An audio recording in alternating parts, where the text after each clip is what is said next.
ఉన్నటువంటి సహవాసాన్ని బట్టి వందనాలు స్తోత్రాలు అర్పిస్తున్నాం తండ్రి ప్రభా. ఈ యొక్క విర్చువల్ ప్రేయర్ ఫెలోషిప్ అంతట్లోనూ తండ్రి ప్రభా మీ యొక్క నడిపింపును దయచేస్తూ నడిపించిన విధానాలను బట్టి వందనాలు. మహోన్నతుడవు, మా గొప్ప దేవుడు, గొప్ప కార్యములు తండ్రి ప్రభా మీకోసం తలపెట్టి చేయగలను అయిన వారుగా మేము ఉండగలడానికి తండ్రి ప్రభా మీరు చూపించిన ఈ యొక్క కృపను బట్టి వందనాలు స్తోత్రాలు. ఇంతవరకు తండ్రి ప్రార్థనలలో, స్తుతి ఆరాధనలలో తండ్రి ప్రభా ఈ కోరిక అంతట్లోనూ సహాయం దయచేసి నడిపించారు తండ్రి ప్రభా. వాక్య పరిచర్లంతట్లోనూ కావలసిన సహాయం దయచేయండి. మీ పక్షాన నిలువబడుతున్న మీ బిడ్డలకి కావలసిన జ్ఞానమును, నడిపింపును పరిశుద్ధాత్మ దేవ మీ యొక్క సన్నిధిని ఉంచి నడిపించమని వేడుకొంచున్నాను తండ్రి ప్రభా. వినగలిగిన చెవులను, గ్రహించగలిగిన ఆత్మను ఏదైతే తండ్రి బోధించబడుతున్నదో తండ్రి ప్రభా, ప్రతి బోధలో తండ్రి ప్రభా మీ యొక్క సన్నిధిని ప్రతి బిడ్డ అనుభవించబడలాగిన తండ్రి ప్రభా మీ వాక్య జ్ఞానమును సంపాదించుకునే వారంగా మేమందరము ఉండగలడానికి ప్రతి బిడ్డను సంసిద్ధపరిచి నడిపించమని వేడుకుంటున్నాం తండ్రి ప్రభా. మీ కృప బాహుల్యం చొప్పున ప్రతి బిడ్డని జ్ఞాపకం చేసుకొని నడిపించమని, ఈ కోరిక అంతట్లోనూ మీ యొక్క సన్నిధిని ఉంచి నడిపించమని యేసు ప్రభు వారి దేవుని నామములో స్తుతించి ప్రార్థించి అడిగి వేడుకుంటున్నాం తండ్రి. ఆమేన్, ఆమేన్.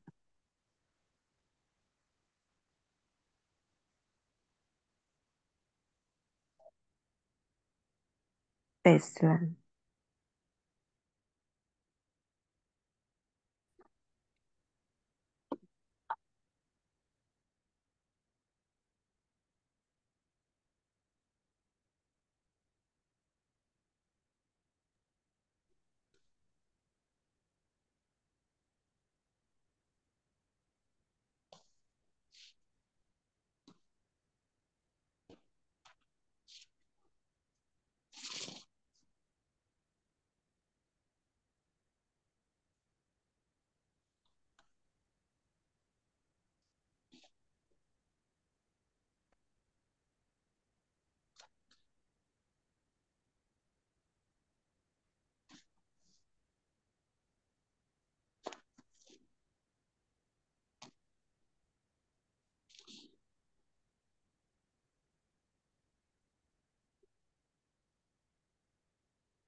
ఝాన్సీ అక్క ప్లీజ్ అక్క.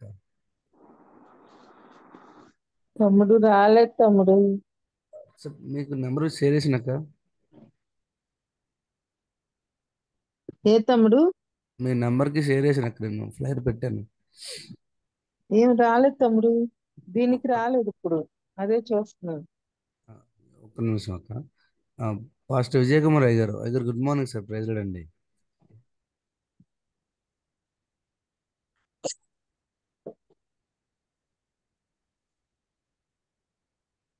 మనోహర్ అమ్మగారు గుడ్ మార్నింగ్ అమ్మగారు, ప్రైజ్ లార్డ్.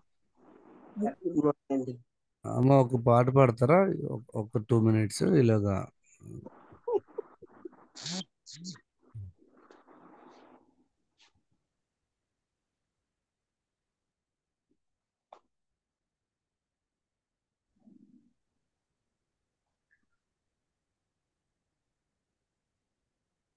అమ్మగారు సిద్ధంగా లేనట్లయితే మన కాలేబ్ అయ్యారు ఒక పాట పాడండి అయ్యారు, ఒక 2 minutes ఇలాగా.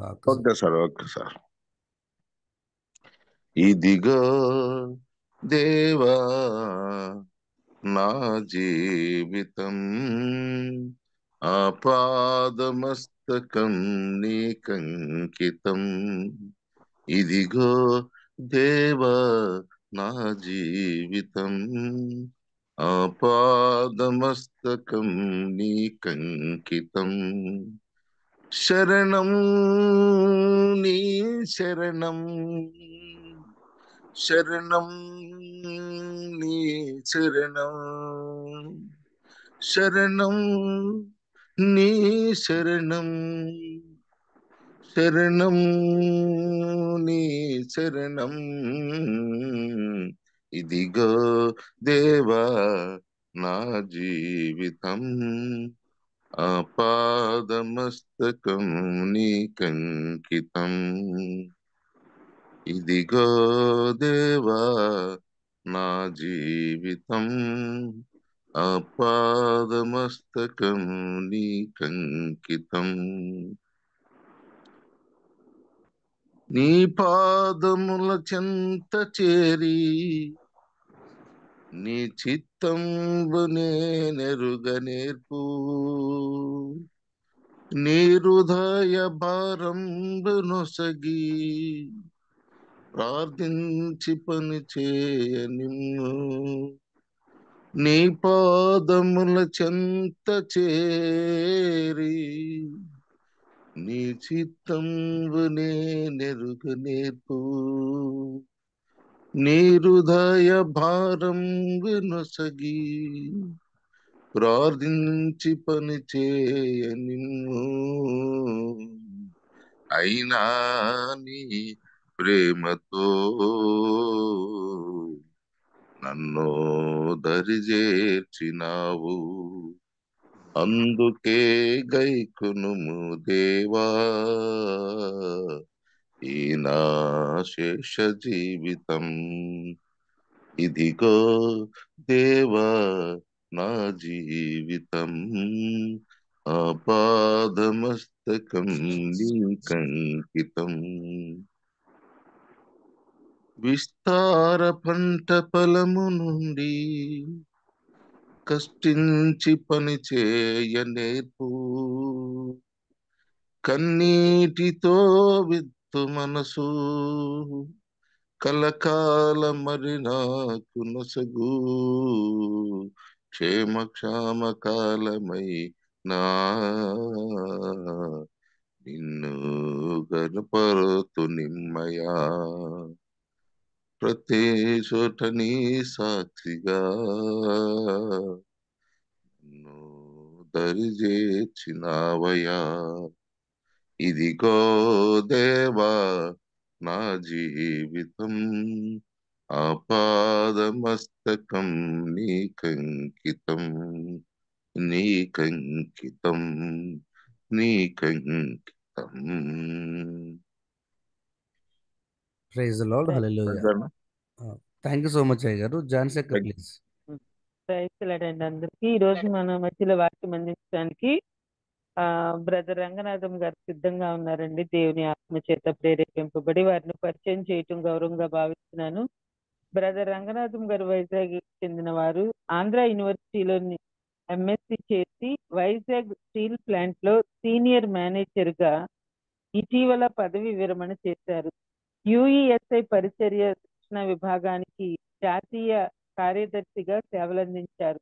ఏపీఈ జిఎఫ్ కార్యదర్శిగా కూడా సేవలందించారు. రంగనాథం గారు జాన్స్టర్ ఇన్స్టిట్యూట్ ఆఫ్ కాంటెంపరీ క్రిస్టియన్ లో జాన్స్టర్ గారి దగ్గర శిక్షణ పొందారు. వారు శిక్షణ శిబిరాలు మరియు సమావేశాలలో నిష్ఠాతులైన ఉపదేశకులు. వారి సౌవార్తిక పాటలు అనేక మందిని ప్రభు దగ్గరకు నడిపించినవి. ప్రస్తుతం వారు వైజాగ్ లోని యూనియన్ చాపెల్ బాప్టిస్ట్ చర్చిలో కమిటీ సభ్యులుగా కూడా సేవలందించుతున్నారు. రంగనాథం మరియు రత్న గార్లు ముగ్గురు వివాహిత పిల్లలతో ఆశీర్వదింపబడ్డారు. జాన్ మరియు కారిలోన్ హాస్టన్, ప్రియాంకిత, రవివర్మ, జాషువా మరియు సారా సుషన్ గారు అయ్యగారిని ప్రేమతో ఆహ్వానిస్తున్నానండి. వెల్కమ్ అయ్యగారు.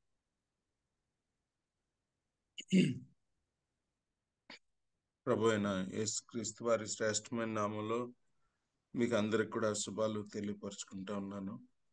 ఈ ప్రాతः కాలంలో మరి దేవుని వాక్యం చూడడానికి, దేవుని ముఖంలోకి చూడడానికి దేవుడిచ్చిన అవకాశాన్ని బట్టి దేవునికి వందనాలు. చాలా గ్యాప్ వచ్చిందన్నట్లుగా నాకు అనిపిస్తుంది. ఎందుకు అంటే మనం ఒక సిరీస్ చదివేటప్పుడు గ్యాప్ వస్తే ఆ మధ్యలో మరలా మర్చిపోవటం జరుగుతూ ఉంటుంది. కాబట్టి సాధ్యమైనంత మట్టుకు మా సైడ్లోనే గ్యాప్ రాకుండా చూసుకోవాలని మా కొరకు ప్రార్థన చేయండి. ఎందుకంటే మేము ఎక్కువ ట్రావెల్స్ చేస్తాం కాబట్టి we're not some times we're in travels.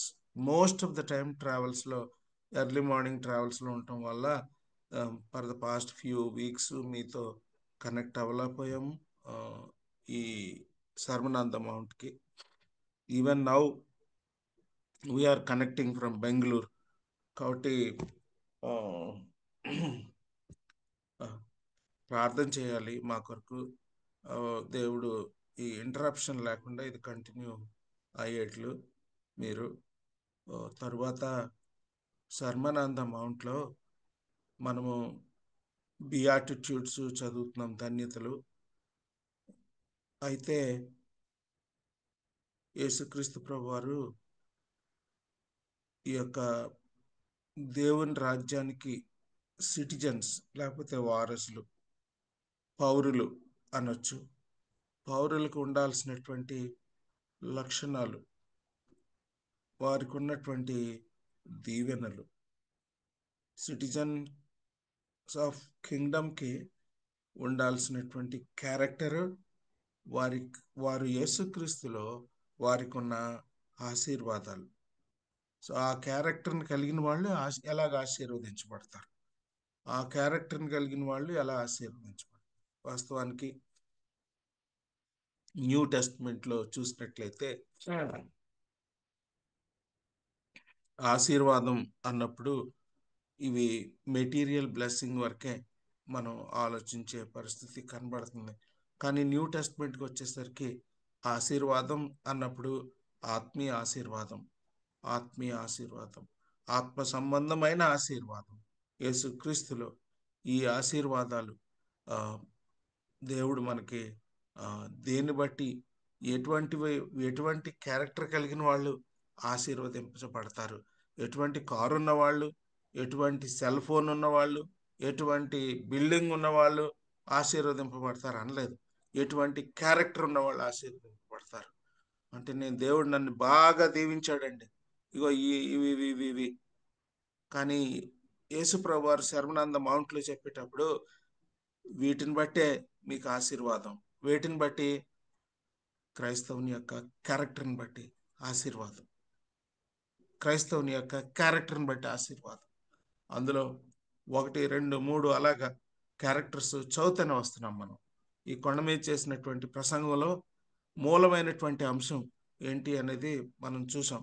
ఎందుకంటే లాంగ్ గ్యాప్ వచ్చింది కాబట్టి నేను 2-3 మాటలు చెప్పి లోపలికి వెళ్తాను. కొండ మీద చేసినటువంటి ప్రసంగంలో మూల అంశం ఏమిటి అంటే, మీరు వాళ్ళలా ఉండొద్దు, మీరు వాళ్ళలా ఉండొద్దు. ఇశ్రాయేలీల ప్రజలు ప్రయాణం మొదలైన దగ్గర నుంచి కూడా ఆ చుట్టుపక్కల వాళ్ళలాగా ఉండటానికే చూశారు, ఎటు వెళ్తే వాళ్ళలాగా ఉండటానికి. అదనమాట. ఆ ప్రయాణంలో ఎక్కడ కనబడితే అవతల ఇశ్రాయేలీలు కానివారు, అన్యులు, వాళ్ళలాగా ఉండాలని ప్రయత్నించేవాళ్ళు. వీళ్ళు ప్రయత్నించడం మాత్రమే కాకుండా వాళ్ళతో వియ్యమందేవాళ్ళు. ఇలాంటి నేపథ్యంలో దేవుడు ధర్మశాస్త్రం ఇచ్చిన తర్వాత, ఐగుప్తు నుంచి బయట తీసుకొచ్చిన తర్వాత, లేవీకాండం 18వ అధ్యాయం మొదటి ఫ్యూ వచనాల్లోనే చెప్పాడు. ఏమనంటే, మోషే నా ప్రజలతో చెప్పు, ఏమనంటే వాళ్ళ యొక్క ప్రవర్తన అటు ఐగుప్తు ఇలాగా ఉండకూడదు, నేను తీసుకెళ్తున్నాను కదా అటు కనాన్ని ఇలాగా ఉండకూడదు. మోషే, నా ప్రవర్తన, వాళ్ళ ప్రవర్తన, నేను ఎలా పరిశుద్ధున్నో వాళ్ళు కూడా అలా పరిశుద్ధులే ఉండాలి అని యేసుక్రీస్తు దేవుడు ఇశ్రాయేలీల పట్ల ఆయనకున్న ఉద్దేశం, వారు ఎలాగో డిఫరెంట్గా ఉండాలో, ఈ లోకంలో కలిసిపోకుండా వాళ్ళు ఏ రకంగా డిస్టింక్ట్గా ఉండాలో, వారు ఏ రకంగా డిస్టింక్ట్గా ఉండాలో, వారు ఏ రకంగా డిఫరెంట్గా ఉండాలో దేవుడు వాళ్ళకి, ఇశ్రాయేలీలకి లేవి కాండం 18వ అధ్యాయంలో చెప్పాడు. మరి అదే మాటలు ఈ మోషే ద్వారా కొండ మీద యేసు ప్రభు ద్వారా దేవుడు ఈ మాటలు చెప్పించాడు. ఏమనంటే, మీరు వాళ్ళలా ఉండొద్దు, అటు అన్యజనుల్లాగా ఉండకూడదు, మీ ప్రవర్తన ఇటు వేషధారులాగా ఉండకూడదు అని చెప్పాడు. ఆ నేపథ్యంలో ఎలా ఉండాలి మరి శిష్యుల యొక్క ప్రవర్తన, దేవుని రాజ్య వారసుల యొక్క ప్రవర్తన అనేది చెప్పటానికి మొదలు పెట్టాడు. అది 1-12 కనుక చూసినట్లయితే ఒక శిష్యుడికి ఉండాల్సినటువంటి ప్రవర్తన నియమావళి గురించి చెబుతా ఉన్నాడు. నువ్వు ఒక ఆర్గనైజేషన్లో జాయిన్ అవ్వాలంటే ఒక ప్రవర్తన నియమాలు ఉంటుంది అనమాట.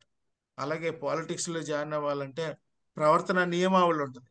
నువ్వు ఈ రాజ్యంలో, దేవుని రాజ్యంలో ఎంటర్ అయ్యి మనం ఆయన బిడ్డలుగా ఉండటానికి దేవుని రాజ్యంలో, ఆయన రాజ్యంలో ప్రవర్తన నియమావళి ఉంటుంది. అది యేసుక్రీస్తు ప్రభువారు మొట్టమొదటి శిష్యులకి చెప్తున్నాడు. This is the mandate, this is the mandate అదనమాట. This is the character. So దీని ప్రకారంగా నడుచుకోవాలి మీరు. సో ప్రవర్తన లేకుండా మిగతాయి చెప్పలేదు ఆయన. ముందు ప్రవర్తన దగ్గరికి వచ్చాడు. కాబట్టి క్రిస్టియన్ క్యారెక్టర్ గురించి ఈ మాటలు చెప్తూ 1 by 1 ఆయన మాట్లాడుతున్నాడు. మీకు గుర్తున్నంత వరకు మనం ఎన్ని చేశాము, ఏం చేశాము, కొంత మీరు నాకు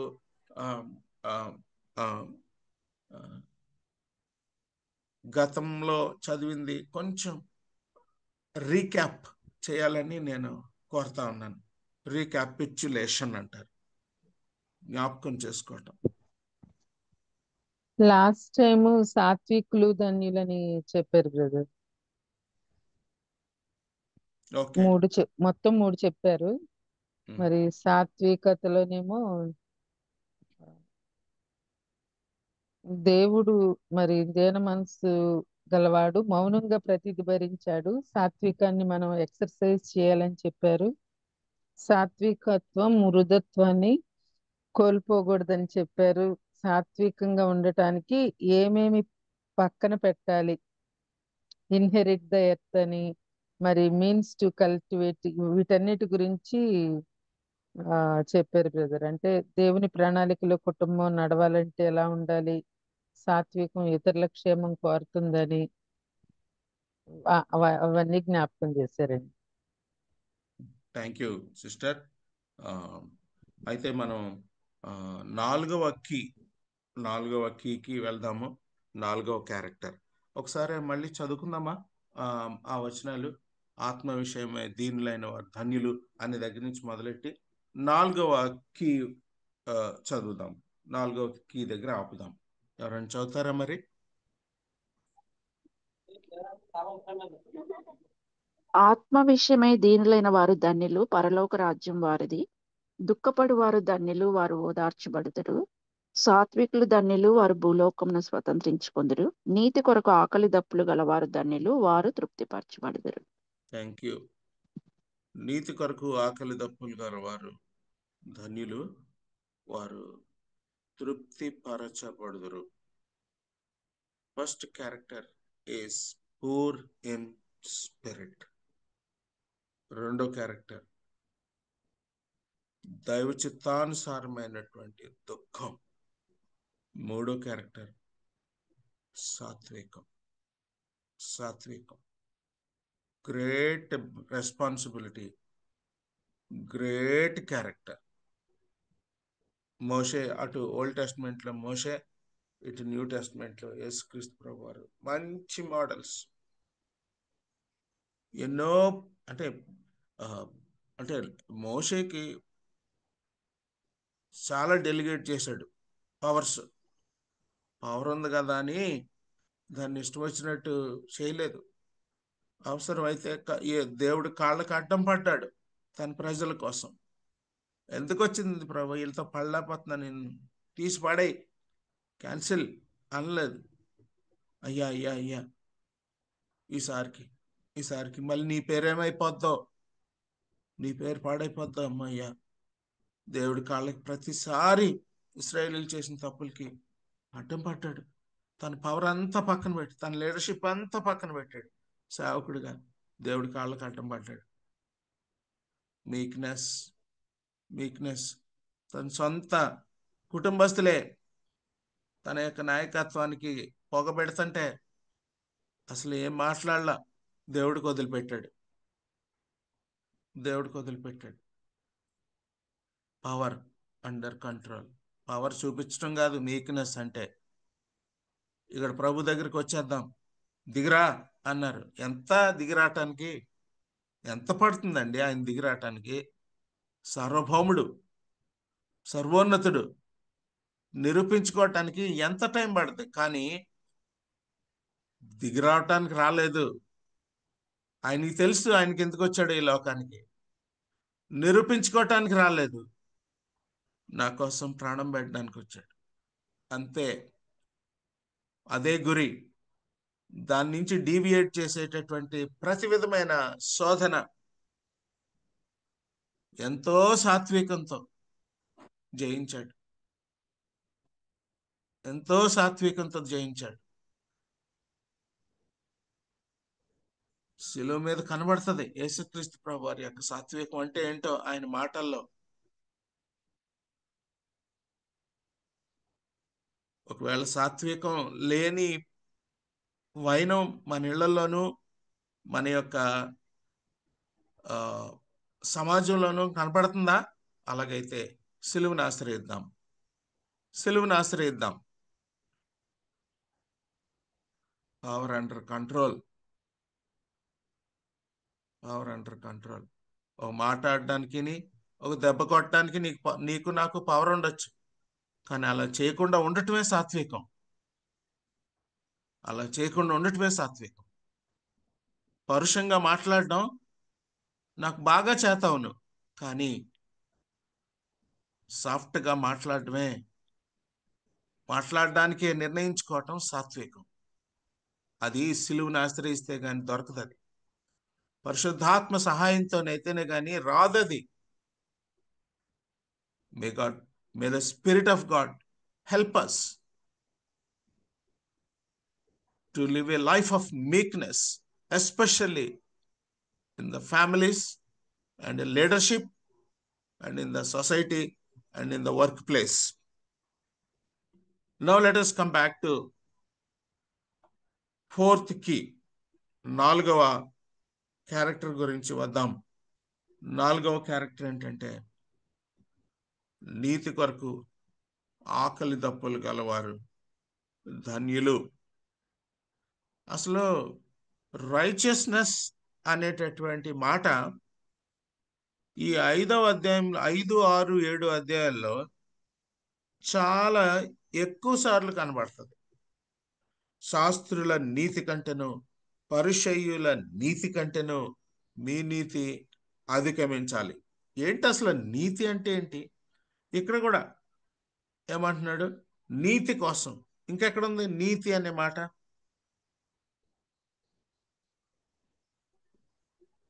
మొదట ఆయన చెప్పగలరు? నీతిని రాజ్యమును వెతకండి అని. నా నీతిని రాజ్యాన్ని వెతకాలి. ఇలాగా నీతి గురించి చాలా సందర్భాల్లో ఈ కొండ మీద చేసినటువంటి యేసుప్రభు వారి యొక్క ప్రసంగంలో ప్రస్తావన వస్తుంది, నీతి గురించిన ప్రస్తావన. అసలు what is the meaning of the word righteousness? ఎవరైనా చెప్తారండి? రైచియస్నెస్ లేకపోతే నీతి అనే మాటకి అర్థం ఏమిటో? దేవుని నమ్ముకోవటం, ప్రభువైన క్రీస్తుని నమ్మటమే నీతి.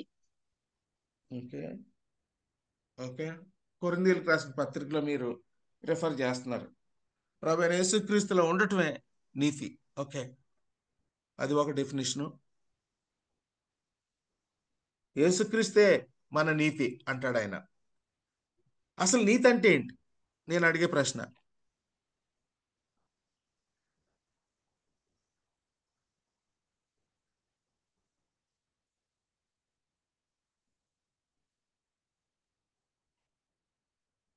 దేవుడు ఆయన రక్త ప్రోక్షణ ద్వారా పాపాలు క్షమించి నీతిమంతులుగా తీర్చడం.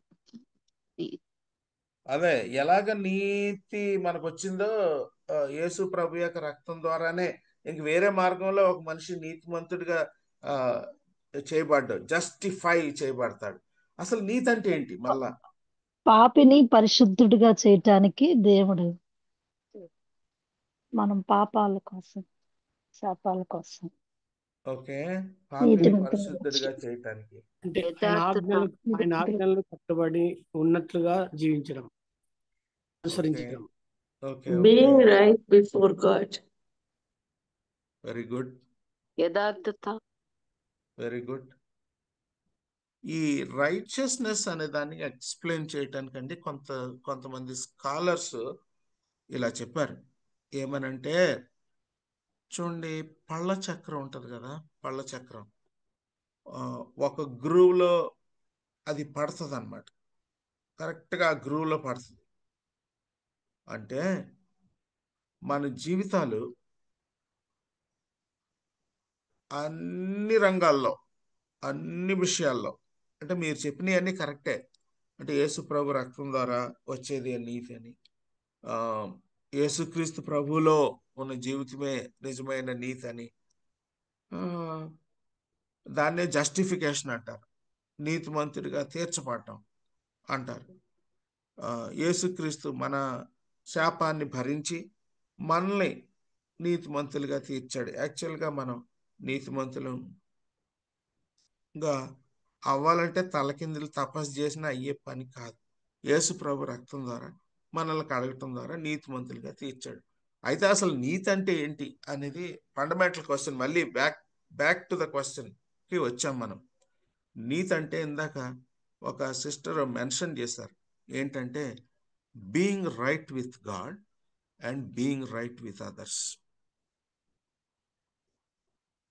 Righteous means being right with God. First, being right with God. ఇప్పుడు ఈ పళ్ళ చక్రంలో ఇమడాల మన జీవితం యేసుక్రీస్తు ప్రభు వారు ఇచ్చినటువంటి ఆ యొక్క స్టాండర్డ్స్ ప్రకారంగా జీవించటం రైచియస్నెస్ అంటే. అది మన వల్ల కాదు. యేసుక్రీస్తు ప్రభు వారు మన కోసం శ్రమపడి రక్తం కార్చి ఆయన మనల్ని అలైన్ చేశాడు. ఇంగ్లీష్లో మాట నేను చెప్తున్నాను, దీన్ని తెలుగులో కావాలంటే ట్రాన్స్లేట్ చేయండి. Alignment with God. అలైన్. తెలుగులో ఎవరైనా చెప్పగలరు ఈ మాట? Align. Being align with God. ప్రభు యొక్క స్టాండర్డ్స్తో అలైన్ అవటం, ప్రభు యొక్క మాటలతో అలైన్ అవటం, లోకంతో అలైన్ అవటం కాదు, లోకం యొక్క స్టాండర్డ్స్తో అలైన్ అవటం కాదు, but aligning with God. Aligning with God and His standards. That is righteousness. Being right with God. Being right with God. Aligning with God. Moral ga gani, social ga gani, లేకపోతే legal ga gani. Being right with God. Aligning with God. Is my life aligned with God? యేసు ప్రభువులో నేను రక్షణ పొందానని చెప్పుకుంటున్నాం, ప్రభువులో ఉన్నానని చెప్పుకుంటున్నాం. Yeah, that is my testimony. Yeah, that is your testimony. But ఆ టెస్టిమనీకి తగినట్టు నా జీవితం ఆయనతో ప్రాపర్గా ఆ గ్రూవ్లో ఆయన పవిత్రతతో నేను ఎలా అయినా ఉన్నానా ఆలోచించుకోవాలి. మనం ఆలోచించుకోవాలి, డైలీ ఆలోచించుకోవాలి. థియరీ కరెక్టే, మనం అంతా థియరీ చెప్పుకున్నాం. ఇప్పుడు థియరీ కరెక్టే, కానీ ప్రాక్టికల్గా చెప్పాలంటే మరి ఆ రకంగా నడుచుకుంటున్నామా? ఆ రకంగా ఎలా అయినా ఉన్నామా? అలా తిరుగుతుందా మన కాలచక్రం? ఈ వాచెస్లో ఎప్పుడైనా మీరు ఆ డిప్ ఓపెన్ చేస్తే ఒక చక్రానికి ఇంకో చక్రానికి అలైన్మెంట్ ఉంటుంది అనమాట. కరెక్ట్గా తిరగాలంటే కరెక్ట్గా అలైన్ అయి ఉండాలి, లేకపోతే టైం తప్పైపోద్ది నీకు. కరెక్ట్గా అలైన్ అయి ఉండాలి మన జీవితం ప్రభువుతో. ఎవరి కాళ్ళని చెక్ చేసుకోవాలండి. నా జీవితం, నా పద్ధతి, నా మాటలు, నా ప్రవర్తన అంతా కూడా మరి నా ప్రభువుతో నేను ఎలాగైనా ఉన్నానా లేదా, అనుసంధానం అయిందా లేదా, రైట్గా కరెక్ట్గా ఉందా alignment. Being right with God. Being right with God. Once I am right with God, it should be proved that I should right with others. కొంతమంది అనుకుంటారు నేను దేవునితో రైట్గా ఉంటే చాలు అనుకుంటారు. బట్ నీతి అనేది వన్ సైడ్ కాదు, అప్వర్డ్ కాదు. కేవలం దేవునితో ఒక్కడితోనే నేను నీతిగా జీవిస్తాను 4 గోడల మధ్యలో అనేది కాదు Christianity. Being right with others, being right with my wife, being right with my children. and being right with in the church members and society. Being right. ఎంత సేవ చేస్తే ఎందుకండి మనం? If I am not being right with God and right with others, what for? ముందు అది నేర్చుకుందాం. దానికోసం ఆకలి దప్పులు కలిగి ఉందాం. దేవునితో అనుసంధానం కలిగి ఉండటానికి ఆకలి దప్పిక మనకుందా? లేకపోతే డాక్టర్ దగ్గర తీసుకెళ్లాల్సిందే పిల్లవాడిని, ఆడికి ఆకలి వేయట్లేదంటే. ఖచ్చితంగా రోగం ఉందే, తెలుసుకోవాలి మనం రోగం ఏంటో. మరి భౌతికపరమైన రోగం వస్తేనే మనం అల్లాడిపోతామే. ఆధ్యాత్మికమైన ఒక రోగం ఉంటే మరి అల్లాడిపోవాలి కదా. వెంటనే డాక్టర్ దగ్గరికి వెళ్ళాలిగా మనం. పిల్లవాడి అన్నం తింటలేదు, పిల్లవాడు దాహం నీళ్లు తాగట్లేదు అంటే అల్లాడిపోవా ఇంట్లో?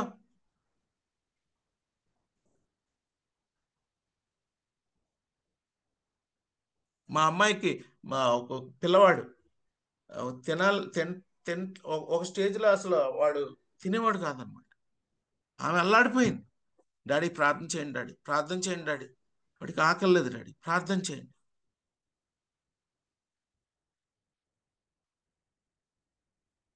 హంగర్ అంటే ఆహారం విలువ ఎప్పుడు తెలుస్తుందండి?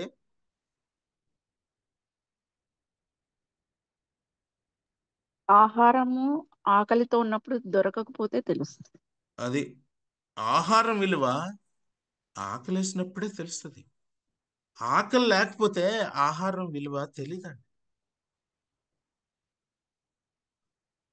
ఆకలి లేకపోతే ఆహారం విలువ తెలీదు.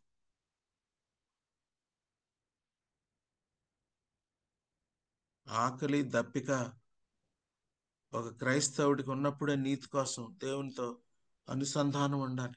దేవునితో ప్రభువుతో సమయం స్పెండ్ చేయాలి, ఆయన వాక్య ప్రకారంగా జీవించాలి అనే ఆకలి దప్పిగా కనుక లేకపోతే, మరి అలాంటి దప్పికతో కనుక ఉన్నట్లయితే భూలోకాన్ని స్వతంత్రించుకోవచ్చు. How about my hunger? How about my hunger for God, hunger for righteousness? పాపం ఎంతో మంది ఆకలితో ఉన్నారు ఆధ్యాత్మికంగా. పాపం వాళ్ళకి ఫీడ్ చేసే వాళ్ళు లేరు ఒక ప్రక్క. ఐఎమ్ హంగ్రీ, వచ్చి మాకు చెప్పండి. మాసిదోనియా పిలుపులాగా కొంతమంది ఉన్నారు మా దగ్గరకు వచ్చి వాక్యం చెప్పండి, వాక్యం చెప్పండి. ఎంతో దాహంతో ఆకలితో దేవుని కొరకు నీతిగా బ్రతకాలని ఎంతో హత్తుకుంటున్నారు దేవుని మాటలు. ఓ ప్రక్క I'm hungry, I'm hungry. Maybe in this platform ఆకలి లేకుండా కనుక ఇక్కడ కూర్చుంటే శుభ్రంగా నిద్రపోవచ్చు. ఎందుకు మరి? ఆకలి లేకపోతే అది అది అది అది ఏమంటుంది, నోటికి అది ఏదో అంటారు కదా, అది అసలు సహించదు. ముందు అసలు మనం దేవుడితో సెట్ చేసుకున్న రావాలి. దేవుని వాక్యం దగ్గరికి వచ్చినప్పుడు ఏదో అనాలోచితంగా అలవాటుగా, ఇంకా చెప్పాలంటే మరి నేను రాకపోతే బాగోదు అడుగుతారు, అలాంటి యాటిట్యూడ్తో కాకుండా నిజమైన ఆకలి. దేవా, దావీదు చెప్పినట్టు దుప్పి నీటి కొరకు, నీటి వాగుల కొరకు ఆశపడినట్లుగా, దేవా నువ్వేం మాట్లాడతావో ఆశగా ఉంది నాకు. అలాగొస్తే దేవుడు మాట్లాడతాడు. కానీ ఇలాగూ కడుపు ఉబ్బరం, లేకపోతే ఆకలి లేదు, అన్నం అసలు పురుగుల్లాగా కనబడుతుంది అనే కొన్ని సిమ్టమ్స్ ఉంటాయన్నమాట ఆకలి లేనప్పుడు, ముఖ్యంగా కరోనా టైంలో. కానీ దేవుణ్ణి ఆకలి పుట్టించమని అడగాలి. దేవా, నీ వాక్యం పట్ల నీతో మరి నీ మాటల ప్రకారంగా జీవించేదానికి give me hunger lord, give me hunger for your word, hunger for to live according to your word. Lord, that is my desire. That's my desire. పరమ వైద్యుడా, ఎందుకు ఒకవేళ నాకు ఆకలి లేదో నువ్వే కనుగోగలవు, నువ్వే కనుగోగలవు. నాకు ఆకలి పుట్టించు. That should be our prayer. అందుకనే దావీదులాగా ప్రార్థన చేద్దాం మనం. As the deer pants for streams of water, so my soul pants for you, O God, my God. దుప్పి నీటి వాగుల కోసం ఆశపడినట్లుగా నీ కొరకు నేను దాహం కొని ఉన్నాను. యాక్చువల్గా దుప్పి ఎక్స్ప్రెషన్ కొంతమంది ఇలా చెప్తారు. నేను ఎప్పుడు దుప్పి నీళ్ళు తాగేటప్పుడు చూడలేదు, కానీ ఒక రకమైన తృష్ణ అంటారు దాన్ని, అలాగనమాట. ఆకలి, తృష్ణ, ఆ తృష్ణ అనమాట. తృష్ణ ఉందా మనకి? ఎందుకంటే అమ్మా చాలా విరివిగా దొరుకుతుంది మనకి. దేవుడు కొన్ని రోజులకండి మనకి అలవాటైపోతాడండి. ఆ తృష్ణ, ఆ యొక్క ఆకలి, ఆ దాహం లేకుండానే మనం దేవుని దగ్గరికి వస్తూ ఉంటాం.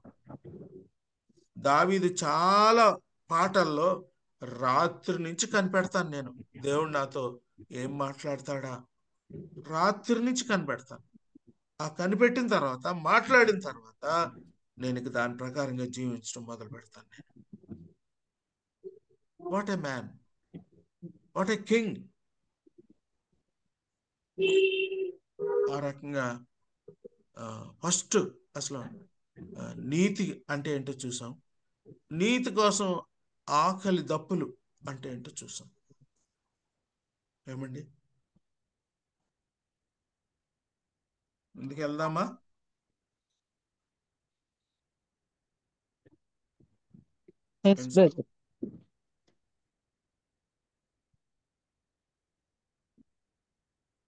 మరియా రాసిన పాటను ఒక్కసారి చూద్దామా? లూకా సువార్త ఓపెన్ చేస్తారా?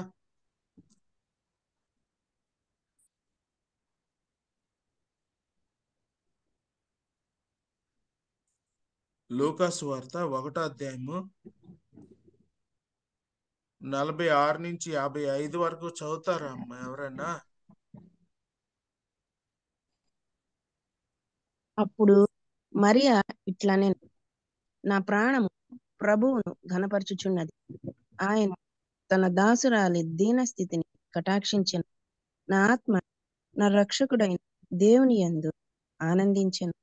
సర్వశక్తిమంతుడు నాకు గొప్ప కార్యములు చేశాను కనుక ఇది మొదలుకొని అన్ని తరముల వారును నన్ను ధన్యురాలని అందురు. ఆయన నామము పరిశుద్ధము. ఆయనకు భయపడు వారి మీద ఆయన కనికరము తరతరములకుండును. ఆయన తన బాహువుతో పరాక్రమము చూపెను. వారి హృదయముల ఆలోచన విషయమై గర్విష్ఠులను చెదరగొట్టెను. సింహాసనముల నుండి బలవంతులను పడద్రోసి దీనులను ఎక్కించెను. ఆకలిగొనిన వారిని మంచి పదార్థములతో సంతృప్తి పరచి ధనవంతులను పట్టు చేతులతో పంపివేసింది. ఆ మాట నాకు చాలా నచ్చింది మరియా రాసిన పాటలో. అసలు ఈ ఎవరు మ్యూట్ చేసుకున్నారు? ఆ ముసలి దానికి బాగాలేదు. ఏమ్మా ఎలా ఉందంటే దగ్గరికి వచ్చి మాట్లాడు. నాకు జలుబది 7 గంట అంటది.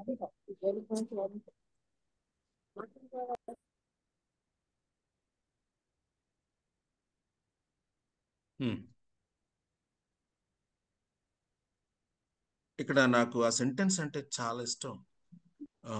మరియా రాసిన పాటలో ఆ చిన్నమ్మాయే, వాస్తవానికి చాలా చిన్నమ్మాయి. ఎందుకో ఎక్కడి నుంచి వచ్చిందో ఆమెకు అంత మెచ్యూరిటీ, ఎక్కడి నుంచి వచ్చిందో దేవుని యొక్క వాక్యంలో నుంచే.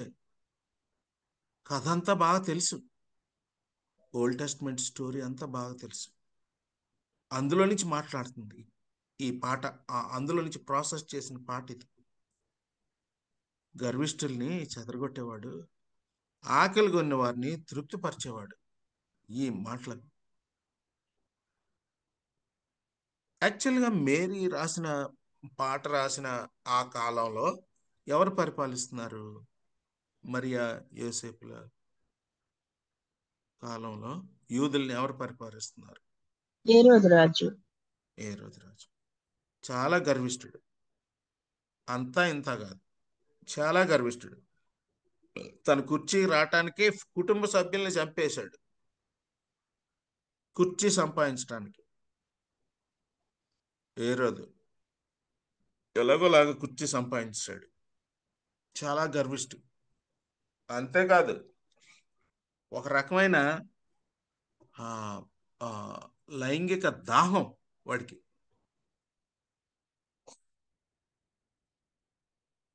మనకు తెలుసు ఏం జరిగిందో.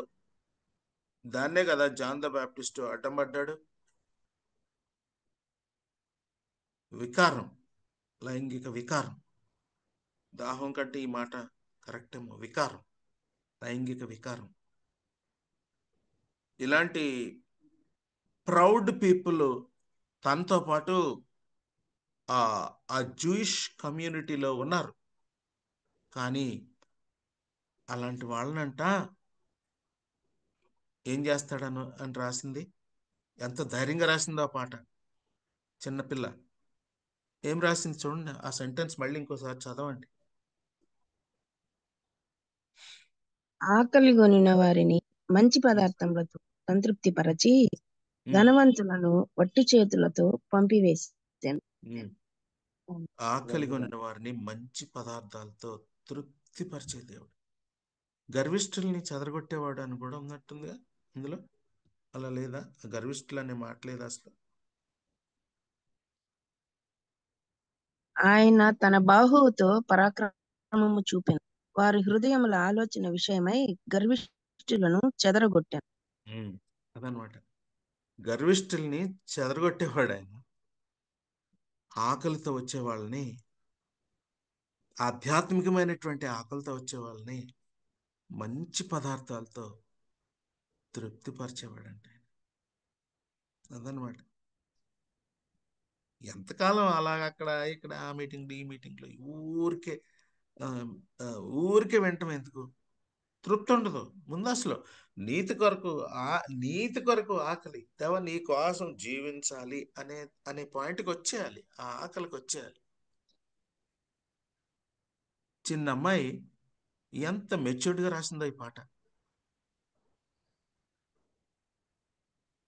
ఒక ప్రక్క చాలా గర్విష్ఠుడైనటువంటి హేరోదు, చాలా గర్విష్ఠులైనటువంటి పరిసయ్యులు చుట్టూ కనబడుతున్నారు ఆమెకు. ఇంకొక ప్రక్క ఎంతో తగ్గింపుతో ఉన్నటువంటి మిగిలినటువంటి శేషమైనటువంటి విశ్వాసులు కనబడుతున్నారు. Very few, like Simeon and Hannah. వాళ్ళ యొక్క ఆధ్యాత్మికమైనటువంటి అవసరాన్ని కన్ఫెస్ చేస్తున్నారు. ఒక ప్రక్క నేను చూసి చచ్చిపోవాలయ్యా, రక్షణ వచ్చిందయ్యా నాకు. ఎంత దాహంతో, ఎంత ఆకలితో కనబడుతున్నాడు ఆ ముసలాయన.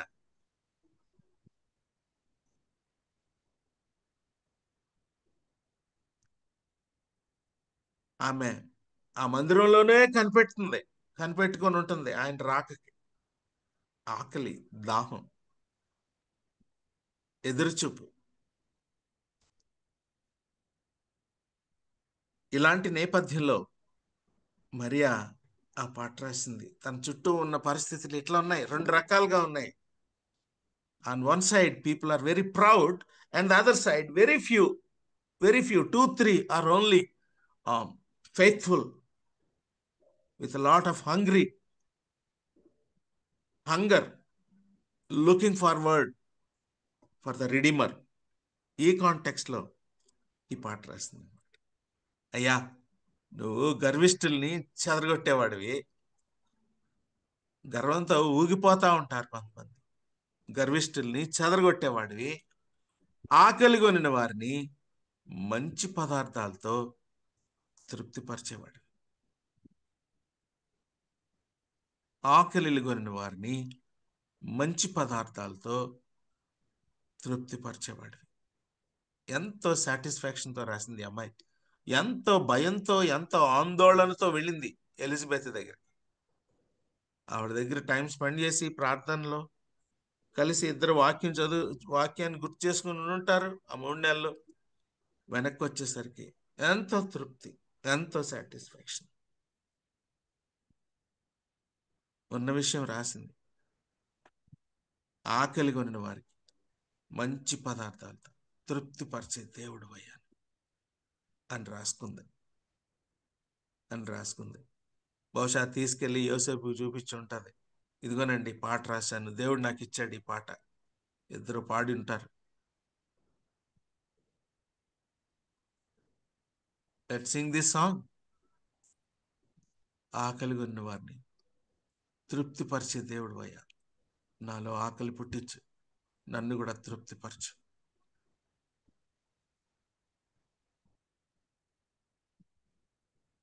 ఇక్కడ spiritual appetite for God like David to be right with God. Already నేను చెప్పాను కదా, దావీదుకు ఉన్నటువంటి ఆధ్యాత్మికమైనటువంటి ఆకలి మనకు కూడా ఉండాలి అనేది. To align with God's standards that are laid down in scriptures.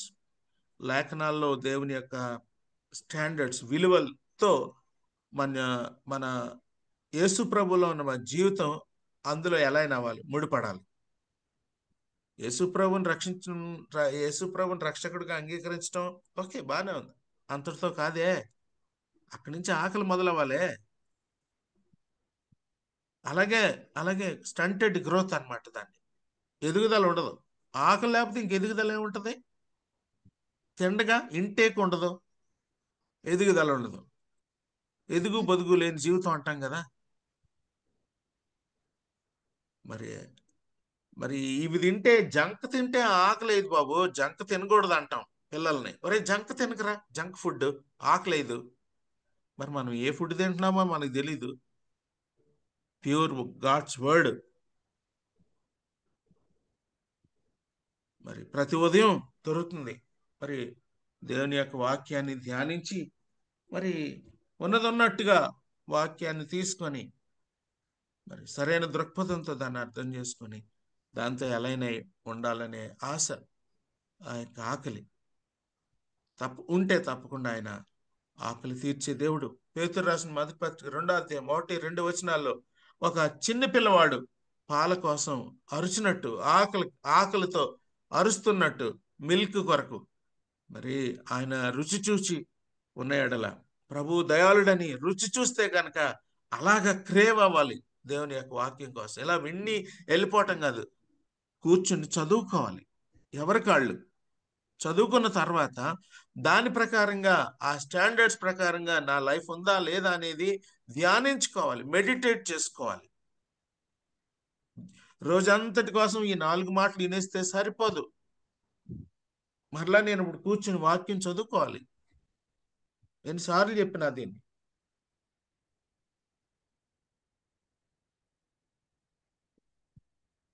అది నా ప్రయారిటీ అయి ఉండాలి, ప్రాధాన్యత అయి ఉండాలి. యోహాను సువార్త 4వ అధ్యాయంలో చాలా నేచురల్ గా ఆమె వెళ్ళిపోద్ది అనమాట. పరుగుని వెళ్ళిపోద్ది.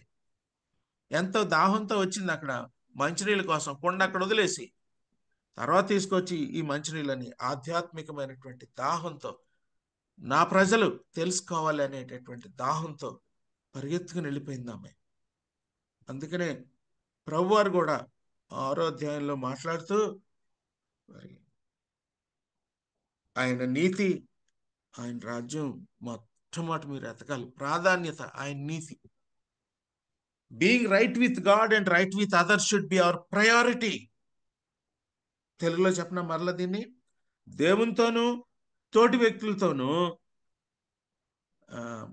రైట్ గా ఉండటం అనేది మన ప్రాధాన్యత. అది లేకుండా ఎంత చేసినా ఏంటంటే సుఖం అండి. ఎంత చేస్తే సుఖం ఏముందండి? ఇదంతా పక్కన పెట్టేసి ముందు let us be right with our spouses, right with our fellow brothers and sisters, and right with God.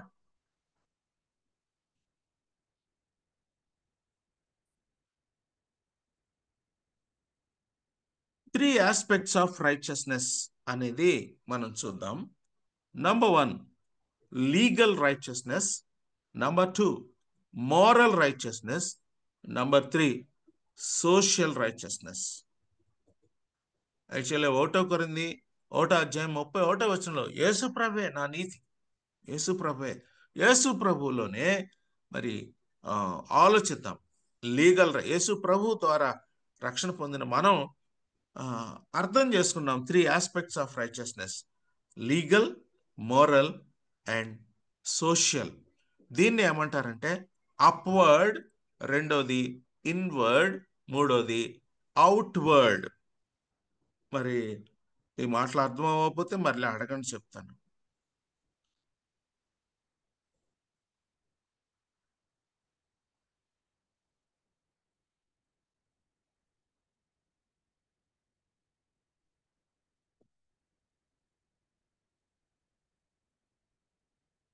అర్థమైందా అండి? లేకపోతే మళ్ళీ చెప్పాలా అని అడుగుతున్నా.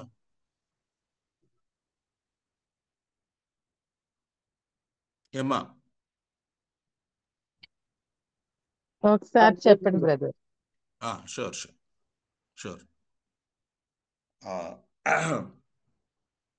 ఇప్పుడు లీగల్గా మనం దేవునితో రైట్గా ఉండేదానికి మన వల్ల కాదు. ఎందుకంటే ఆ లీగల్ రిక్వైర్మెంట్స్ అన్ని కూడా ఫుల్ఫిల్ చేయలేం మనం. ఫర్ ఎగ్జాంపుల్, లీగల్ రిక్వైర్మెంట్ ఏంటి? చేసిన పాపానికి మనం శిక్ష రావాలి లీగల్గా, అదనమాట. న్యాయంగా, న్యాయబద్ధంగా, అది లీగల్గా. దేవుడు ఆజ్ఞలు ఇచ్చాడు, దాన్ని మనం తప్పం. మరి ట్రెస్పాసర్స్ విల్ బి ప్రాసిక్యూటెడ్ కదా, అది లీగల్ బైండింగ్, అది లీగల్ బైండింగ్. దేవుడికి ప్రజలకని లీగల్ బైండింగ్ అది. ఇదిగో ఇవి కొన్ని సెరిమోనియల్ లాస్ ఉంటాయి, కొన్ని మోరల్ లాస్ ఉంటాయి. లీగల్గా మరి పాపం చేసినటువంటి వ్యక్తి లీగల్గా రైట్గా ఉండాలంటే ఆ పేమెంట్ పే చేసేయాలి. మరి లీగల్గా తప్పు చేసినటువంటి వ్యక్తి, తన మీద జడ్జిమెంట్ ఉన్న వ్యక్తి చేసినటువంటి తప్పుకి పనిష్మెంట్ తీసుకోవాలా లీగల్గా. అది లీగల్, అది లీగల్. అయితే అబ్సల్యూట్ మోరల్ కాండక్ట్ ఉన్నటువంటి దేవుడికి వ్యతిరేకంగా మనం తప్పులు చేశాం.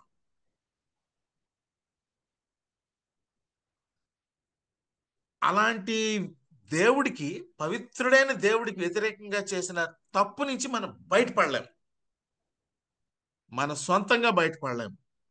కాబట్టి లా స్టాండర్డ్స్ ప్రకారంగా మనం పనిష్మెంట్కి పాత్రులం. కానీ దేవుడు నేరస్తుడినైన నన్ను ఆయన కనికరించి ఆ లీగల్గా రావాల్సినటువంటి శిక్షను ఆయన మీద తీసుకొని ఆయనతో సంబంధం ఇచ్చాడు మనకి. దాన్ని we become legally right with God now, అదనమాట. ఇది వరకైతే యేసుక్రీస్తు ప్రభు వారి మీద విశ్వాసం లేకుండా ఉన్నప్పుడు లీగల్గా రైట్ కాదు. మన మీద, ఆ నెత్తి మీద ఆ జడ్జిమెంట్ అలాగ ఉంటానే ఉంది. చచ్చిపోయేదాకా జడ్జిమెంట్ ఉంటుంది, ఇంక చచ్చిపోయిన తర్వాత ఇంక జడ్జిమెంట్ అనమాట. ఇంకా అది. అయితే ఎప్పుడైతే ప్రభు దగ్గరికి వచ్చామో డిక్లేర్డ్ రైచియస్, డిక్లేర్డ్ అంతే. లీగల్గా you are right with me అని డిక్లేర్ చేశాడు ఆయన రక్తం ద్వారా. ఈ డిక్లేర్డ్ రైచియస్నెస్. పాత ముద్దాయి కాదు ఇతను. As if a new born baby లాగా నన్ను చూస్తున్నాడు దేవుడు. So that is legally we are right before God. అర్థమైందమ్మా?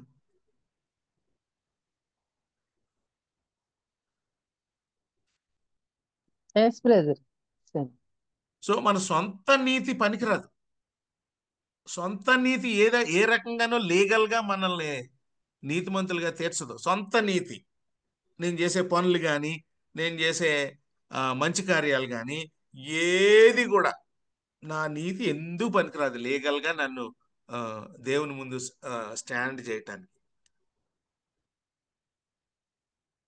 కాబట్టి that is the legal righteousness. అదనమాట. అందుకనే పౌలు ఏడుస్తా ఉండేవాడు అనమాట. అరే ఇందులోంచి నేను బయటికి రాలేకపోతున్నాను, ఇందులోంచి నేను బయటికి రాలేకపోతున్నాను, మంచి ఏదో తెలుసు నాకు కానీ చేయలేకపోతున్నాను. ఫైనల్గా యేసుక్రీస్తు ప్రభు వారి యొక్క కృప ద్వారా బయటకు వచ్చాడు. లీగల్గా రైట్ అనిపించుకున్నాడు దేవుడి చేత. యేసు ప్రభు కార్యాన్ని యాక్సెప్ట్ చేశాడు. రెండోది మారల్ అండ్ సోషల్ రైచియస్నెస్. ఇది చూద్దాం.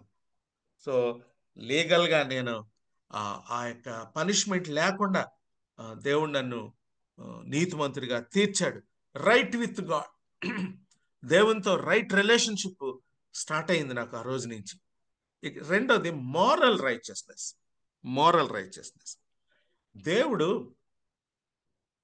క్యారెక్టర్ కలిగిన దేవుడు. దేవుడిలో మొరాలిటీ ఉంది. నిర్గుణ బ్రహ్మ అనే మాట మనకి కనిపిస్తుంది. అంటే దేవుడిలో గుణం లేదు. కానీ ఈ దేవుడు అలాంటి దేవుడు కాదు. ఈ దేవుడు అలాంటి God of character. God of character. మనం కూడా దేవుణ్ణి ప్లీజ్ చేసే రకంగా మన మోరల్ క్యారెక్టర్ ఉండాలని ఆయన కోరుకుంటున్నాడు. దేవుణ్ణి సంతోష పెట్టాలనేటటువంటి మన మోరల్ క్యారెక్టర్ ద్వారా దేవుణ్ణి సంతోష పెట్టాలని, దేవుని యొక్క మోరల్ లా ప్రకారంగా ఆయన మన యొక్క జీవితాన్ని కొనసాగించాలని, నైతిక విలువలతో, ఎథిక్స్, దాన్ని ఎథిక్స్ అంటారు. సెక్స్ ఎథిక్స్, తర్వాత మనీ ఎథిక్స్, తర్వాత వర్క్ ఎథిక్స్, ఇలా రకరకాల ఎథిక్స్ ఉన్నాయి. ఎథిక్స్ గురించి బయట మాట్లాడతారు, కానీ దేవుని యొక్క నీతికరమైనటువంటి ఎథిక్స్ ఎప్పుడు రాయించి పెట్టేశాడు. ఉదాహరణకి యోసేపు జీవితం చూసినప్పుడు, యోసేపు జీవితంలో ఎథిక్స్ చాలా బాగా ఫాలో అయ్యాడు. ఎవరో చూడట్లేదు. మాటిమాటికి అడుగుతుంది పోతీఫర్ వైఫ్, ఏముందండి, ఎవరో చూడట్లేదు. కొంతమంది ఇక అన్నిటికీ తెగించేస్తారు. మరి అప్పుడు ఎలాగుంటాయో మరి కాన్సిక్వెన్సెస్. మరి పోతీఫర్ ఏం చేసినో తెలియదు, తర్వాత తెలిసింది ఆయనకి. ఫైనల్గా ఏమైంది, నువ్వు మగాడువేనా, బహుశా అలాంటి మాటలు మాట్లాడి ఉండొచ్చు ఆమె. అంటే రెచ్చగొడతారనమాట. కొంతమంది రెచ్చగొడతారు, కానీ ఆయన రెచ్చిపోలేదే. ఒకటి తనకి ధ్యేయం, మరే ఇంత గొప్ప అసహ్యమైన పని దేవుడికి ఎగ్నెస్ట్గా నేను ఎలా చేయను, అదొకటే ఆయనకి. Morality, hunger for moral righteousness. ఆయనకి ఆకలి ఉంది, దేవుని నీతి ప్రకారంగా బ్రతకాలనే ఆకలి ఉంది ఆయనకి. ఆ తాత్కాలికమైనటువంటి క్షణికమైనటువంటి ఆనందాన్ని వదిలిపెట్టేది. దేవునితో నీతి కోసం నేను వదిలిపెట్టేయాలి. That is his goal. చొక్క పట్టుకుని వదిలేసుకున్నాడు అంతే. బహుశా పరిగెడుతుంటే ఆ వీధిలో ఐగుప్తులో, అరే ఏంటి ఈ జోసెఫ్ అనే అబ్బాయి చొక్క లేకుండా పరిగెడుతున్నాడు, పర్వాలేదు అనుకున్నాడు. పవిత్రత కోసం మనుషులు ఏమనుకున్నా పర్లేదు, నీతి కోసం ఇలాంటి కొంచెం షేమ్ఫుల్గా అయినా పర్లేదు, మరి ఏం చేయను, పర్వాలేదు, దేవుడు అర్థం చేసుకుంటాడు. అలాగే పరిగెత్తుకెళ్ళిపోయాడు, పారిపోవటమే.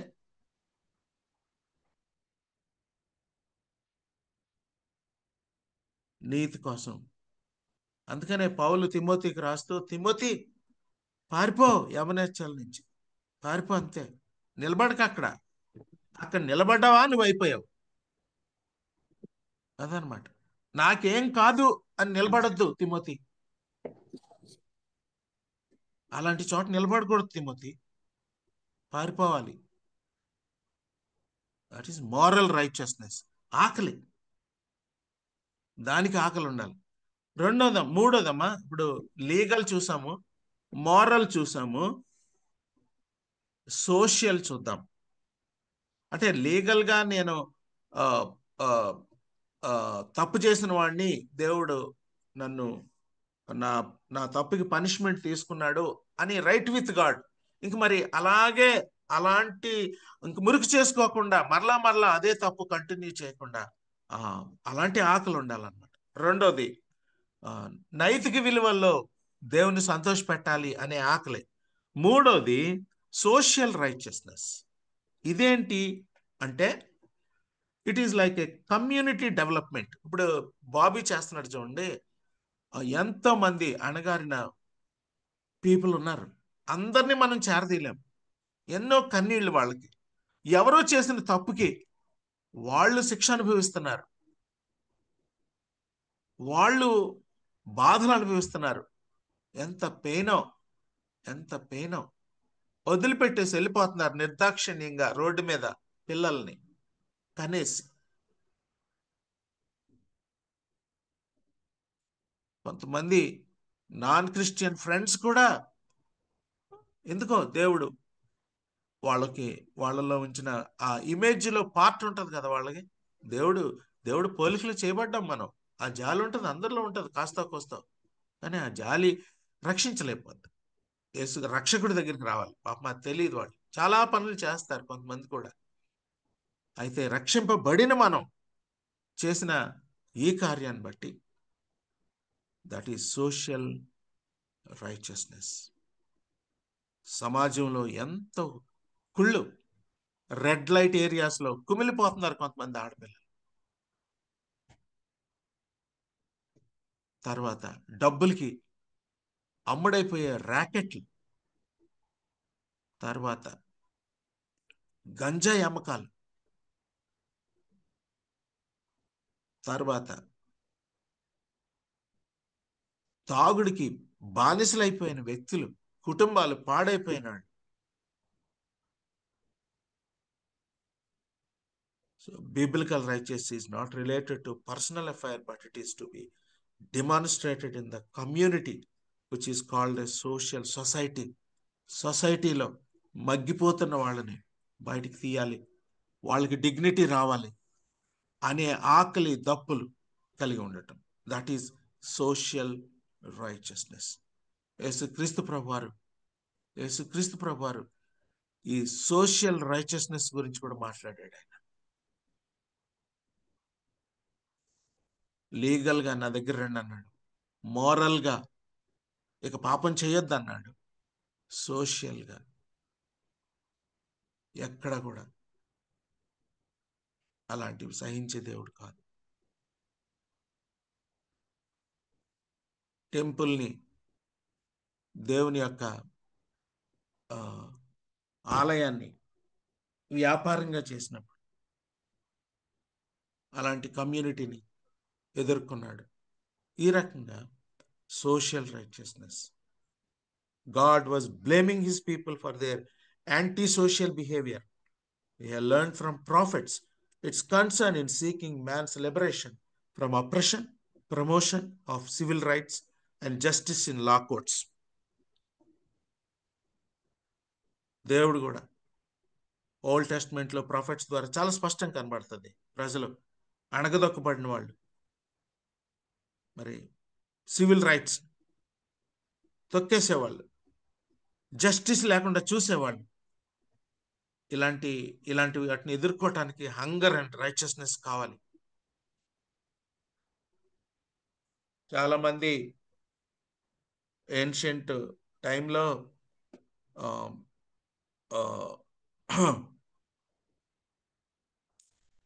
బ్లాక్ వైట్లు ఎంత అణిచివేతకు గురయ్యారు. బ్లాక్స్ వాళ్ళని లిబరేట్ చేశారు.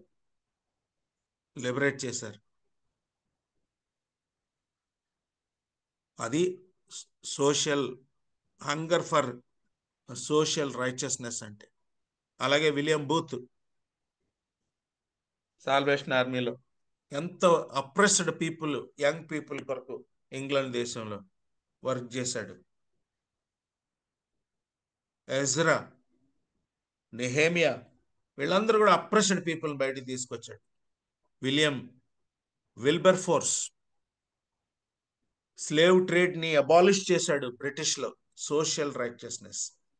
మన దేశంలో ఉండేటటువంటి సొసైటీలో caste discrimination, drug trafficking, human trafficking, medical mafia, porn industry, dowry, bribing, ఇవన్నిటి పట్ల మనకి దాహం ఉండాలి. అందులో మనకి పాలు ఉండకూడదు. ఒకవేళ యవనస్తుడు అయితే, ఒకవేళ తల్లిదండ్రులుగా అయితే ఎంత ఆకలి. మా పిల్లవాళ్ళకి మేము ఏ రకంగానూ డౌరీ తీసుకోం అలాంటి ఆకలి దప్పికలు. క్యాస్ట్ చూడం అలాంటి ఆకలి దప్పికలు. అలాంటి వాళ్ళకి ట్రూ సాటిస్ఫాక్షన్ అంట. ఇక్కడతో ఆపేనమ్మా, నెక్స్ట్ వీక్ కంటిన్యూ చేద్దాము.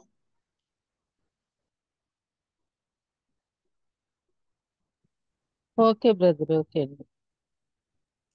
సో ఎవరైనా మీ ఇంతవరకు అయిన దాన్ని చాలా క్లుప్తంగా కంక్లూడ్ చేసి ప్రార్థన చేయండి.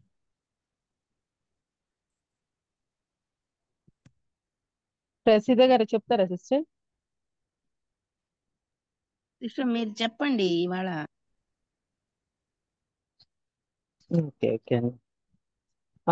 మరి ఈరోజు నీతి కొరకు ఆకలి దప్పులు గలవారు ధన్యులన్న అంశం మీద బ్రదర్ చెప్పారండి. యేసుక్రీస్తులో ఉండటమే నీతి అని, మరి బీయింగ్ రైట్ బిఫోర్ గాడ్, మరి దేవునితో మనం అలైన్ అవ్వాలని, దేవునితోనే కాదు దేవునితో నీతిగా జీవించటమే కాకుండా ఇతరులతో కూడా మనం నీతిగా జీవించాలి. నీతి కొరకు మనం ఎప్పుడు కూడా ఆకలి దప్పులతో, అంటే ఆధ్యాత్మికమైన ఆకలితో వచ్చే వారిని ఆయన ఖచ్చితంగా తృప్తిపరుస్తాడని మరి లోక 1:53లో చెప్పారండి. ఆ నీతి మరి 3 రకాలుగా వివరించారు. లీగల్ రైచియస్నెస్, మరి లీగల్ గా మనం రైట్ గా ఉండాలంటే మన వల్ల కాదు. పాపం చేసిన వ్యక్తికి పనిష్మెంట్ అనేది కంపల్సరీ. కాబట్టి యేసుక్రీస్తు తన రక్తం ద్వారా పనిష్మెంట్ ఇచ్చి లీగల్ గా మనల్ని నీతిమంతులుగా ఆయన డిక్లేర్ చేసిన విధానాన్ని మరి బ్రదర్ వివరించారు. మళ్ళా మురికి చేసుకోకూడదు అనే ఆకలి మనకి ఉండాలి. మరి మోరల్ గా కూడా మన క్యారెక్టర్ ద్వారా దేవుణ్ణి సంతోషపెట్టాలి. ఉదాహరణగా యోసేపుని మనకి వివరించారు, ఉదాహరణగా చెప్పారు. ఎథిక్స్ చక్కగా పాటించిన విధానాన్ని మనకి గుర్తు చేశారు. ఆయన నీతి కొరకు మనం నిలబడాలి అనే ఆకలి ఉండాలి. అట్లాగే దేవుని నీతినే మనం నెరవేర్చాలి, ఆ ఆకలి కూడా మనం కలిగి ఉండాలి. మరి సమాజంలో అట్లాగే అణగద్రొక్కబడిన వారి పట్ల మరి బాబీ గారిని జ్ఞాపకం చేసుకుంటూ మరి చక్కగా చెప్పారు. మరి ఆ సమాజంలో ఆదుకునే వారి పట్ల కూడా మనం ఆకలి కలిగి ఉండాలి. ఏది ఛాలెంజెస్ ఇన్ అవర్ కంట్రీ అని కొన్ని క్యాస్ట్ వాటిలన్నిటి గురించి వివరించారు. వాటన్నిటి పట్ల మనం ఆకలి కలిగి ఉండాలండి. లీగల్ గా మరి తన దగ్గరికి రమ్మన్నాడు దేవుడు, మోరల్ గా పాపం చేయొద్దన్నాడు. సోషల్ గా కూడా మనం ఆకలి దప్పులు గలవారిగా ఉండాలన్నది విలియం బూత్ గారిని జ్ఞాపకం చేస్తూ మనకి వివరించినందుకు వర్చువల్ ప్రేయర్ ఫ్యామిలీ తరపున మరి బ్రదర్ కి రంగనాథమయ్య గారికి ప్రత్యేక వందనాలు తెలియజేస్తూ, మరి మన మధ్యలో ఉన్న మరి పాస్టర్ జామి రవికుమార్ గారు ముగింపు ప్రార్థన, పరలోక ప్రార్థన ఆశీర్వాదం ఇవ్వాల్సిందిగా కోరుతున్నానండి.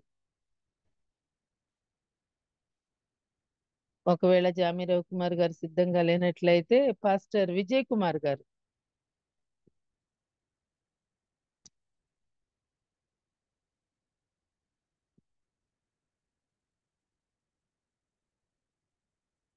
పాస్టర్ విజయ్ కుమార్ గారు.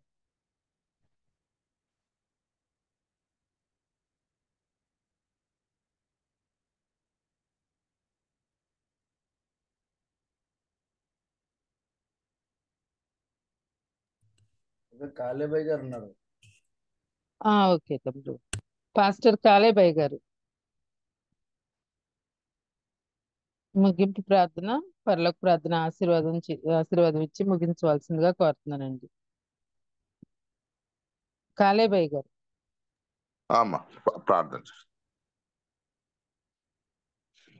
కృపా సత్య సంపూర్ణమైనటువంటి మా ప్రియ పరలోక వందన, మా తండ్రి, మా ప్రభ, ఈ ఉదయ కాలము తండ్రి ప్రభా మీ అమూల్యమైనటువంటి అద్భుతమైనటువంటి వాక్యము ద్వారా తండ్రి ప్రభా నాయన తండ్రి మమ్మలను మరి తండ్రి ఆత్మీయత వాక్యము ద్వారా నింపబడి ఆయన ఈ ఉదయ కాలం తండ్రి ప్రభా మాకు తండ్రి ప్రభా మీరు ప్రతి దినమున తండ్రి ప్రభా మీ వాక్యము ద్వారా మమ్మల్ని బలపరుస్తూ ప్రభా ఈ లోకంలో మమ్మల్ని జీవింపజేస్తున్న దేవా నీకు స్తోత్రములు తండ్రి వందనాలు. దైవజనులు చెప్పినటువంటి ప్రతి మాట తండ్రి ప్రభా తండ్రి అమూల్యమైనటువంటి మాట ప్రభా నీ మాటలు తండ్రి ప్రభా మమ్మలను జీవింపజేసి బ్రతుకునిచ్చి ప్రభా మాటల ద్వారా తండ్రి ప్రభా మేము ఈ లోకములు తండ్రి ఆరోగ్యవంతులుగా ఇదిగో తండ్రి ప్రభా ఆత్మీయతలు తండ్రి రక్షణ పొందిన వారముగా తండ్రి ప్రభా మమ్మల్ని నడిపిస్తున్న విధానం బట్టి స్తోత్రములు అయ్యా నీకు వందనాలు తండ్రి ప్రభా నాయన విన్నటువంటి ప్రతి ఒక్కరు తండ్రి ప్రభా ఈ వాక్యమును తండ్రి భద్రపరచుకొని తండ్రి ప్రభా ఈ దినమంతా తండ్రి ప్రభా మమ్మల్ని మీరు ఆశ్రయించిన దేవునికి స్తోత్రం. అవును తండ్రి మరి తండ్రి చేరి వచ్చిన వారందరినీ ప్రభా దీవించండి ప్రభా. రాలేకపోయినటువంటి వారిని కూడా మేము జ్ఞాపకం చేసుకుంటున్నాం. వారు కూడా తండ్రి ప్రభా మరి రేపటి దినాల తండ్రి వారు చేరి ప్రభా ఈ యొక్క వర్చువల్ ప్రేయర్ పరిచయం పాల్గొని కృప ఇచ్చండి. మీకు స్తోత్రం తండ్రి.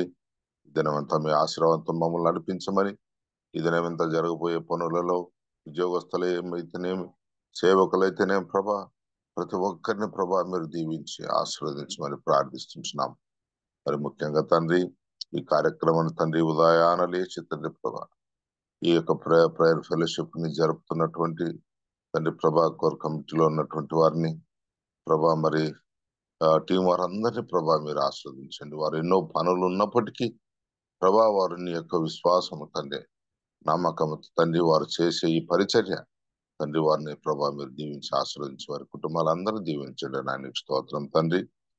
ఇగో తండ్రి ప్రభా మరి నాయన ఇది ఇద్దరితో మేము సెలవు తీసుకొని ముందుకు సాగుతుండగా మీ యొక్క కృప మీ యొక్క ఆశీర్వాదం మా మీద ఉంచండి. మేము తండ్రి నీ చిత్తమైతే రేపు మరి ఒక్కసారి మేమందరూ చేరుకోవడానికి మీ కృప దయచేయమని ఈ దినమున వాక్యం అందించినట్టు దైవ సేవకుని బట్టి స్తోత్రం చెల్లిస్తున్నాం.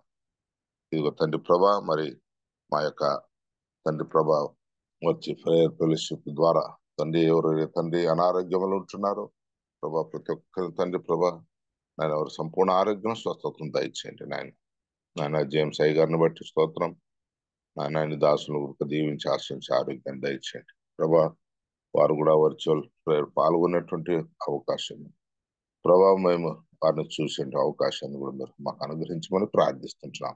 స్తోత్రములు తండ్రి. మీకు వందనాలు చెల్లిస్తూ యేసు పరిశుద్ధ నామమును బట్టి ప్రార్థించి వేడుకుంటున్నాం తండ్రి. ఆమేన్. ఆమేన్. పరలోక ప్రార్థన చేసుకుందామని అందరము. పరలోకమందున్న మా తండ్రి నీ నామము పరిశుద్ధపరచుకునుగాక నీ రాజ్యం వచ్చునుగాక నీ చిత్తం పరలోకమందులాగా భూమి యందు నెరవేరును గాక. మాకు కావలసిన అనుదిన ఆహారం నేడు మాకు దయచేయము. చేయవారిని క్షమించినట్టు మా అపరాధములను క్షమించము. శోధన లేఖకి తప్పించము.